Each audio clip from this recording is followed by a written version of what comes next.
बिस्मिल्लाहिर्रहमानिर्रहीम। अस्सलाम वालेकुम। This is doctor Numan Munir, UAE enablers office representative. जो हमारी प्रीवियस वीडियो थी, हमने उसके अंदर यूई वैट रजिस्ट्रेशन के बारे में लॉ को डिस्कस किया था और मैंने आपको मैंडेटरी और वॉलंटरली वैट रजिस्ट्रेशन के बारे में सब कुछ डिटेल से प्रैक्टिकल करके और लॉ में से दिखाया था। और जो लास्ट वीडियो हमने एंड की थी उसमें हमने फेडरल टैक्स अथॉरिटी के पोर्टल पर अकाउंट साइन अप कर लिया था। अब उसी से हम जो है ना अकाउंट साइन अप जो हमारी ईमेल है उससे हम लॉगिन करके वैट रजिस्ट्रेशन करेंगे। So again today is very interesting topic और प्रैक्टिकल जो है ना सेशन है। तो आज हम स्टार्ट करते हैं इंडिविजुअल अकाउंट से। Those who are having individual account on Amazon, उनको वैट रजिस्ट्रेशन कैसे करनी है। So let's start. ये tax.gov.ai, यहाँ पे जो हमने लास्ट वीडियो के अंदर ईमेल क्रिएट किया था साइन अप करके, वो लिखें, पासवर्ड,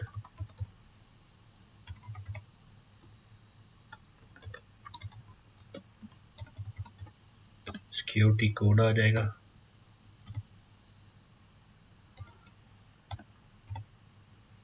एंड लॉगिन।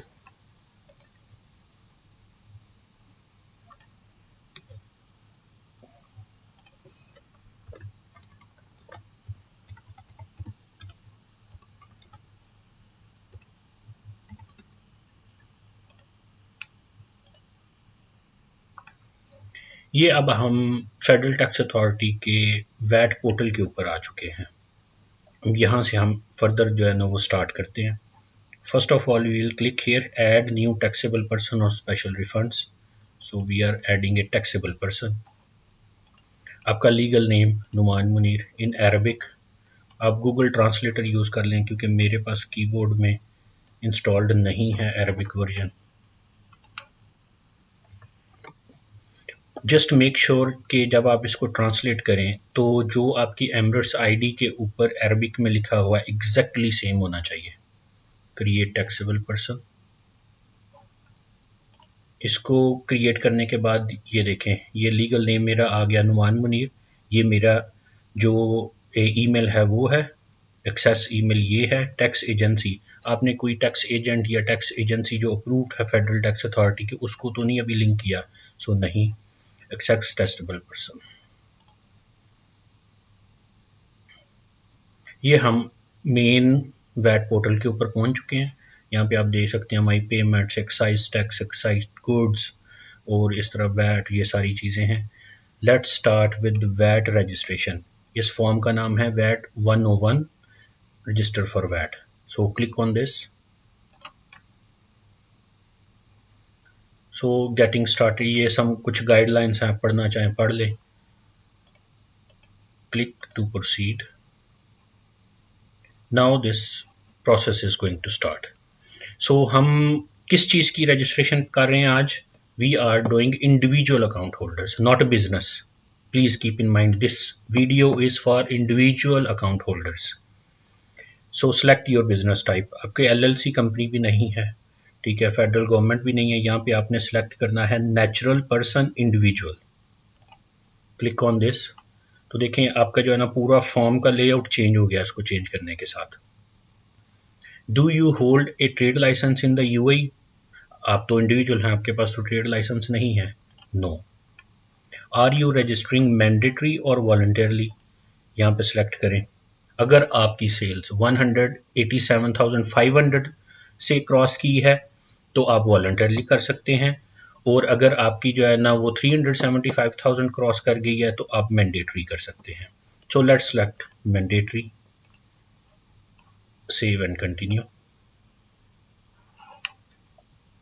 आगे वो आपसे पूछ रहा है नेम ऑफ द एप्लीकेंट।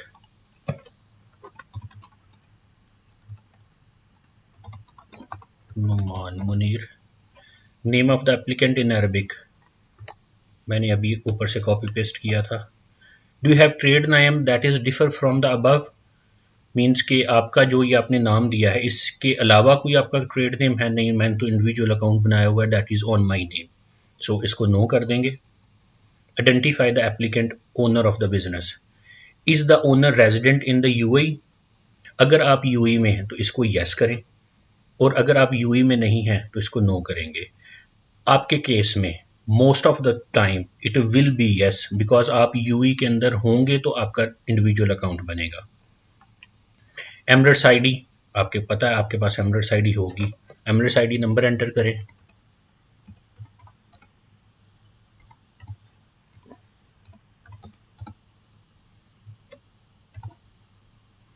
मैं ये एप्लीकेशन सारी आपको फिल करके दिखा रहा हूँ, मैं सबमिट नहीं इसको करूँगा। Emirates ID, expiry date of the Emirates ID कोई भी सिलेक्ट कर लें, जो नॉट सॉरी कोई भी सिलेक्ट ना करें, जो है ना वो जो आपकी एमरेट्स आईडी की बैक साइड पे लिखी हुई है उसको देख के करें। मैं कोई भी सिलेक्ट कर रहा हूँ। अपलोड स्कैन कॉपी, आपको जो है ना इसकी स्कैन कॉपी, पिक्चर ली हुई नहीं, scan copy front end back की चाहिए।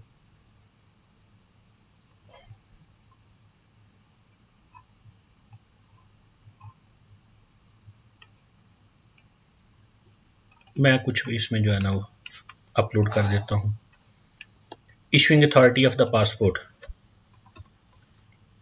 पाकिस्तान। पासपोर्ट नंबर आप दे दें।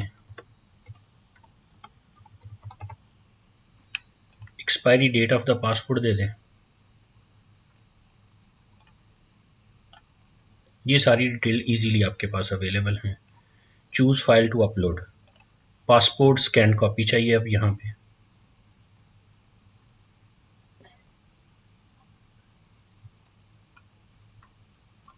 कुछ भी अपलोड मैं तो कर रहा हूँ just to show you. Save and continue.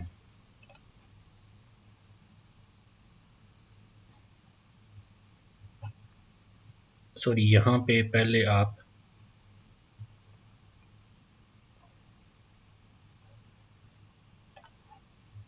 Passport copy नहीं अपलोड हुई।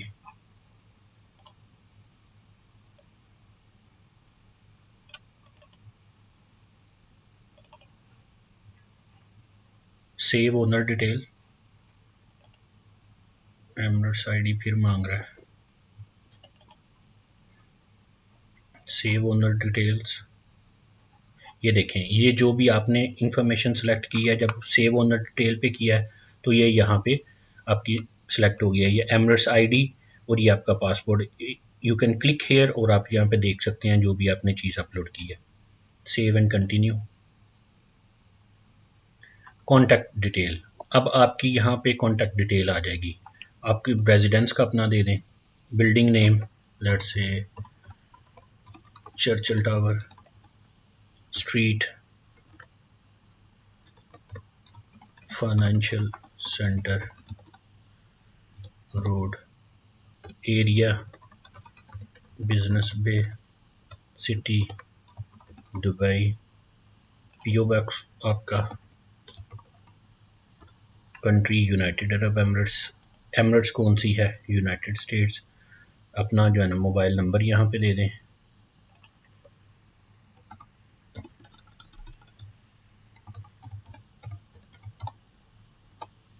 ये आपका कॉन्टैक्ट मोबाइल नंबर है जो कि आपने करेक्ट देना है, इसमें डमी कोई नहीं कोई चीज़ देनी, क्योंकि जो भी सारी नोटिफिकेशंस आपको आएंगी वो आपके ईमेल के ऊपर जो आपने ये रजिस्टर किया है और आपके मोबाइल के ऊपर कॉल्स या नोटिफिकेशन मैसेजेस सारा कुछ आया करेंगे। Next is banking detail in the UAE और आउटसाइड यूएई। ठीक है, आप आउटसाइड अगर सेलेक्ट करेंगे तो ये इन्फॉर्मेशन आपको देनी पड़ेगी, सेम ही है ऑलमोस्ट इन यूएई, बिकॉज आपने ऑलरेडी इंडिविजुअल अकाउंट रजिस्टर किया हुआ है यूएई का, आपके पास बैंक अकाउंट लाजमी होगा। आईबैन नंबर दें अपने बैंक अकाउंट का, पर्सनल बैंक अकाउंट का। BIC, bank identification, bank identification code है ये, बीआईसी बैंक आइडेंटिफिकेशन कोड। ये इसको हम आप ऐसे कर लें स्विफ्ट कोड जैसे होता है, ये आप अपने कोई भी बैंक का लिखेंगे तो आप लिखें BIC of Emirates Islamic bank, कोई भी होगा तो वो स्विफ्ट कोड को हम बीआईसी कहते हैं, वो दे दें यहाँ पे। बैंक नेम लेट्स से Abu Dhabi Islamic commercial bank, या जो भी आपने जो भी सिलेक्ट करना है, जो भी आपका बैंक है वो सिलेक्ट करें। ब्रांच मैं कहता हूँ जी बिजनेस पे, आपकी जो भी ब्रांच जिसमें आपने अकाउंट खोला हुआ है, account holder name Numan Munir, default payment method e dirham, इसको हम कुछ नहीं कर सकते, save and next. Business relationship, are you currently involved in और previous 5 years any other business resident in UAE, क्या आप किस नाउ या इससे पहले 5 साल किसी बिजनेस के साथ अटैच थे या नहीं। अब इसको आप अगर नहीं हैं तो नो कर दें, अगर हैं तो आपको फिर ये इन्फॉर्मेशन देनी पड़ेगी कि उस बिजनेस जिस बिजनेस के आप डायरेक्टर हैं या एम्प्लॉय हैं या जो है ना ओन कर रहे हैं क्या है वो, यहाँ पे फिर आप जो है ना वो उस बिजनेस के सारी इन्फॉर्मेशन अपलोड करेंगे। अगर वो ट्रेडिंग कर रहा है तो इस यहाँ पे उसका नाम आ जाएगा, यहाँ पे TRN नंबर आ जाएगा क्योंकि वो टैक्स रजिस्टर होगा, और उसका ट्रेड लाइसेंस आपको अपलोड करना पड़ेगा। तो बेस्ट ये है कि आप इसको नो ही करें। लेट्स से कि आप साथ जॉब कर रहे हैं या को अगर अगर आप पर्सनल को बिजनेस कर रहे हैं देन आपके पास ये सारी इन्फॉर्मेशन होगी, you can do it. If you are doing job then no need to put yourself in this hassle कि आप ट्रेड लाइसेंस लेके आएँ फिर उनके TRN नंबर लेके आएँ। So select it no, save and continue। About the VAT registration, now select the primary activity of your business। So आपकी business की प्राइमरी एक्टिविटी क्या है, ऑनलाइन सेल कर रहे हैं अमेजोन पे, retail, other retail sale not in store, stall or markets। This is the same when you are registering for a private limited company in UK। यहाँ पे आप चेक कर लें अगर आपसे कोई रिलेटेड कोई और आपको मिलता है other than other retail store, stalls and market, तो अगर आपको फर्दर कोई सब कैटेगरी इसके अंदर देनी है तो आप यहाँ पे सिलेक्ट कर लें। मे बी आप टेक्सटाइल कर रहे हैं, मे बी आप कुछ और कर रहे हैं, तो आप वो सिलेक्ट कर लें, otherwise leave it blank, no issues. अब ये आ जाता है आपका फाइनेंशियल पार्ट। फाइनेंशियल पार्ट ये है कि turnover of the last 12 month threshold मैं मीट कर चुका हूँ, मैंने वहाँ पे लिखा था कि मैं इसको कर रहा हूँ mandatory registration, so it means कि मैं 375,000 से ऊपर हूँ। सो लेट्स से कि मेरा हो गया है 380,000। यहाँ पे आपने upload scanned copy of documentary evidence of your expenses और टर्नओवर एज रेलिवेंट। यहाँ पे आपने अपना सेल्स रेवेन्यू के लिए अब डेफिनेटली आपने 380,000 दिरहम्स की सेल की हैं तो आपके पास सेल इनवॉइसेस होंगी और आपने वो मेंटेन रखनी है किसी अकाउंटिंग सॉफ्टवेयर के अंदर। आप कुक बुक्स यूज़ कर लें, पीच ट्री, ज़ोहो, जो भी कोई भी सॉफ्टवेयर आप यूज़ करें, वहाँ से रिपोर्ट जनरेट करके आप अपने जो है उसको प्रिंट करें और स्कैन करके यहाँ पे अपलोड कर दें। Expected turnover in the next 30 days, अब आप नेक्स्ट 30 डेज के अंदर कितना टर्नओवर एक्सपेक्ट कर रहे हैं, आप प्रीवियसली जो है ना 3-4 महीनों का चेक कर लें, वहाँ से आपको एवरेज आइडिया मिल जाएगा। ये कोई अथेंटिक चीज़ नहीं है, इस तरह के आपको एक्यूरेटली लिखना है, एक्सपेक्टेड है, ऊपर भी जा सकता है नीचे भी जा सकता है। सो आप अपना एवरेज ले लें पिछले 5-6 महीने का, let's say I will say 40,000। Do you expect the VAT on your expenses to regularly exceed the VAT in your taxable supplies? आपके एक्सपेंसेस के ऊपर आप जो है ना वो टैक्सेबल होंगे, yes. Do you also expect the make exempt supplies, no. अब यहाँ पे जो मुझे थोड़ा सा आपको टेक्निकल है ये, तो मैं थोड़ा सा आपको ना इजी लैंग्वेज के अंदर एक्सप्लेन कर देता हूँ। देखें, आप जो वैट एक्सपेंसेस के ऊपर पे करेंगे, लेट्स से कि आपकी इलेक्ट्रिसिटी बिल है या आपने कोई लोकली कोई चीज़ परचेज की है, आपने कोई रेंट वगैरह दिया है ऑफिस का, अगर वो रेंट है जो कि आपकी सूरत में इंडिविजुअल्स की सूरत में नहीं होगा, तो कोई लोकल परचेज आपने की है प्रोडक्ट, उसके ऊपर आपने वैट पे किया है।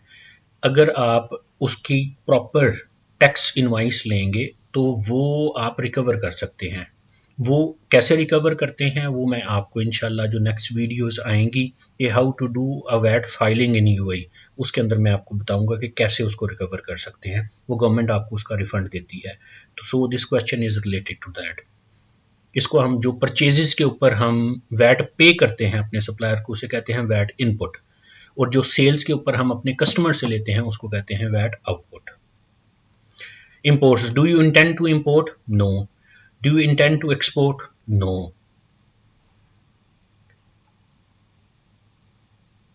Do you have custom number? No. क्योंकि आप इंपोर्ट एक्सपोर्ट के बिजनेस ही नहीं है आपका, तो इसलिए जो है ना इसका कस्टम नंबर भी नहीं है। Exemption from the registration? No, we have taxable supplies. Effective date of registration, ये बहुत इंपॉर्टेंट है। Date on which threshold has exceeded in the expected or expected to exceed. Let's say कि आज 9 अप्रैल है, मेरा अभी जो है ना वो थ्रेशहोल्ड एक्सीड हुआ है, तो आपने वो डेट सेलेक्ट करनी है। आपने गलती से भी कोई पिछली डेट सेलेक्ट नहीं कर देनी, अदरवाइज वो आपको effective date of VAT registration वही वाली देगा। अगर आप लेट्स से यहाँ पे लिखा हुआ है 1/1/2018, अगर मैं यही सिलेक्ट कर देता हूँ, then what will happen? It will happen कि ये मुझे इफेक्टिव डेट देगा कि 1 जनवरी 2018 में आप रजिस्टर हुए हैं। बैक डेट में आप गलती से आपने नहीं रजिस्टर किया था, एक तो आपको 20,000 दिरहम का फाइन आएगा लेट रजिस्ट्रेशन, और इसके साथ आपको वैट फाइलिंग करनी आएगी from 2018 first month till now. So check how many years are there, how many quarters are there. So you have to file those all returns and pay for that, and each return late submission there is a penalty of 1,000 first time, 2,000 second time, and late payment penalty, okay, that is 1% per day after exceeding 30 days. So let's not go in that detail, लेकिन यहाँ पे आपने जो भी आपका thresh hold exceeding date होगी आपने वो सिलेक्ट करनी है। Let's select my current one.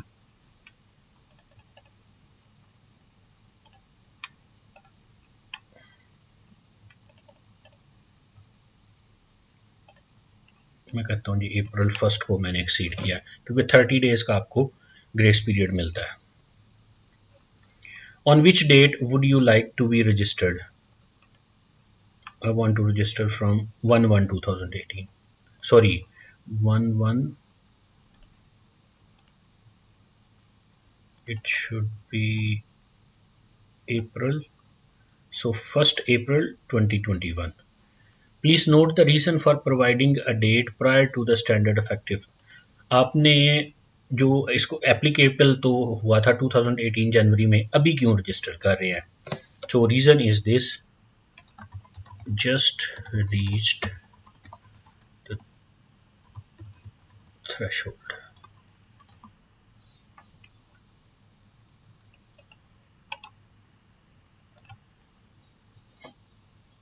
Save and continue. यहाँ पे हमने एविडेंस नहीं किया, so let's see, I will put it this.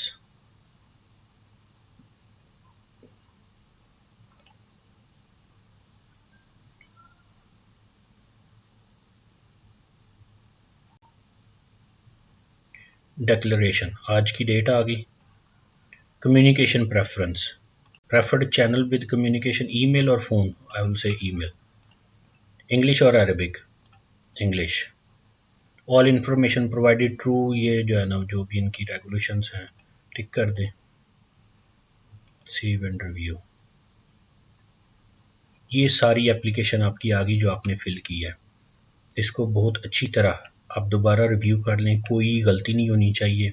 Passport number, Emirates ID, expiry dates सारी अच्छी तरह, आई पैन नंबर आपका, सबको अच्छी तरह रिव्यू करके सबमिट फॉर अप्रूवल। जब आप ये सबमिट फॉर अप्रूवल कर देंगे, जो आपका डैशबोर्ड आपको मैं पीछे दिखाया था, मैं अभी आपको फिर वहाँ पे लेके जाता हूँ, तो वो आपका आ जाएगा पेंडिंग।